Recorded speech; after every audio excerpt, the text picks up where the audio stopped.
La vieja calle de Santiago. Llena de personajes está cada calle de nuestras ciudades. Lo único que hay que hacer es evocarlos para que no se pierdan en lejanías de olvido. En la calle de Santiago vivió Elvirita Arocha. Linda y graciosa cuando joven, gozó la miel de la admiración de 1000 galanes que con asiduidad buscaron sus miradas. Pero no tuvo suerte en el amor Elvirita. Quizá puso muy alto su corazón y no lo alcanzó nadie.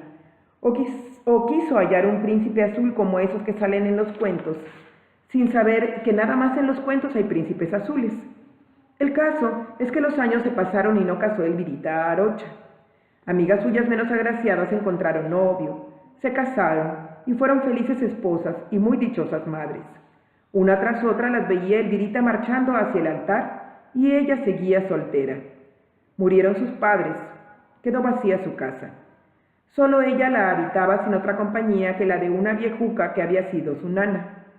Las galas de su belleza se fueron marchitando poco a poco, y cayó entonces Elvirita en un triste desvarío. Se le extravió la razón y se sintió otra vez joven y bella, como en su edad primaveral. Se maquillaba el rostro con polvos de arroz, pues al mirarse en el espejo se veía con tez lozana y tersa, como de muchacha. Humedeciendo con su saliva un poco de papel de china rojo, se pintaba las chapas, imitando el rubor de una doncella núbil. Luego abría el ventanal de la sala y se sentaba en una silla de Viena. Así se estaba horas y horas, esperando. Decía que esperaba la visita de sus pretendientes. 2 galanes, contaba, se disputaban su amor. Uno era el joven Carlos Pereira, otro el guapo muchacho José García Rodríguez. Los dos eran aventajados alumnos del Ateneo Fuente, decía Elvirita. Estudiarían luego en la Ciudad de México o en San Luis Potosí, y cualquiera de ellos pediría su mano. Tenía asegurado el matrimonio. ¿Quedarse ella de solterona para vestir santos? Ni por pienso. Ella tenía sus 2 galanes y con uno u otro formaría su hogar. Quimeras de la pobre Elvirita. Fantasías. Carlos Pereira y don José García Rodríguez ya no eran estudiantes. ¿Qué iban a hacerlos si tantos años habían pasado ya? Pereira era gran historiador. Estaba en Madrid con su señora esposa, doña María Enriqueta Camarillo, viuda de Pereira, llamada la Alondra de Coatepec, muy exquisita poetisa. Don Pepe García Rodríguez, por su parte, vivía muy cerca, en la misma calle de Santiago, un poco más al sur. Era ya director del Ateneo Fuente. Escribía páginas bellísimas tanto en prosa como en verso y había unido su vida a la de una señora gentilísima, doña María Narro, excelente pintora, hermosa dama de gran sencillez y bondad. Pero para Elvirita Arocha nada de eso existía. En su triste locura volvió a los años de su juventud. Era la hermosa muchacha del ayer y esperaba siempre la visita de unos galanes que nunca habrían de llegar. En la misma calle de Santiago vivió un personaje muy de Saltillo, don Felipe Sánchez de la Fuente. Quienes lo conocimos y tratamos lo recordamos con cariño y gratitud.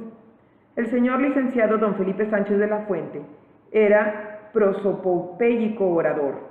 Tenía una voz sonora, altitonante y grave como fragor de tempestad, y era dueño de amplio ademán con el que subrayaba los perfectos períodos de sus frases, pulidas con el esmero con que talla el paciente lapidario sus preciosas piedras. Siempre fue dado a la grandilocuencia el señor licenciado Sánchez de la Fuente.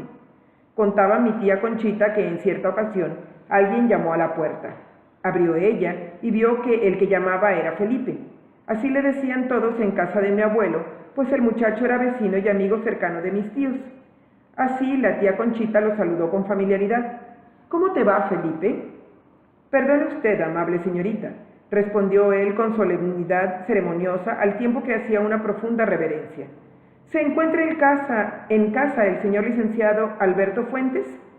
Y era que los 2 muchachos acababan de terminar la preparatoria y se habían inscrito ya en el primer año de la escuela de jurisprudencia. Se sentía obligado don Felipe, en aquella juvenil edad, a hacer honor desde el principio a la toga y birrete del jurisperito. Hombre tan bueno, caballero tan íntegro como don Felipe Sánchez de la Fuente, será muy difícil encontrar. Era señor muy guapo, de enhiesta presencia, ojos clarísimos de color azul, rostro leonino y rubicundo, gesto reposado y altivo continente, Abogado de fuste, sapiente magistrado, ocupó la rectoría de la Universidad de Coahuila. Dio dignidad al cargo, ennobleció con su persona a esa prestigiosa institución. Yo lo admiraba desde niño. A todos oía hablar de él con voces de alabanza. Sus timbres de notable orador andaban en alas de la fama. Yo nunca había escuchado sus discursos y ardía en deseos de oír uno. La ocasión se presentó, quien lo dijera, no en Saltillo o Torreón, ciudad donde vivía por ese tiempo el licenciado, sino en San Luis Potosí. Sucedió que el gobernador de Coahuila envió a San Luis una misión cultural. Yo, muchachillo de 12 o 13 años, tuve la fortuna de ir en ella como parte de un grupo teatral que representaba un tremendísimo drama de D'Annunzio, La Antorcha Escondida. Me tocó hacer el importante papel, si bien mudo y efímero, de Sombra que pasa. En el Teatro de la Paz dijo un discurso a nombre de los coahuilenses el señor licenciado Sánchez de la Fuente. ¿Qué discurso fue aquel? Opinan los críticos que fue el mejor que don Felipe pronunció en su vida. Con él confirmó sus blasones de supereminente orador. Los potosinos que llenaban aquel hermoso teatro estaban suspensos, hechizados por la oratoria mágica de aquel hombre que tomaba las palabras comunes del idioma y las vestía con nuevas galas, y las dotaba de acentos nunca oídos. Terminó su discurso el licenciado Sánchez de la Fuente. No puedo olvidar, ¿quién podría olvidar eso?, la frase final de su oración. Para salvar a un México crucificado, todos debemos crucificarnos en él. Como impulsados por un solo resorte, los asistentes se pusieron en pie y rompieron en una ovación atronadora que pareció que iba a durar toda la noche.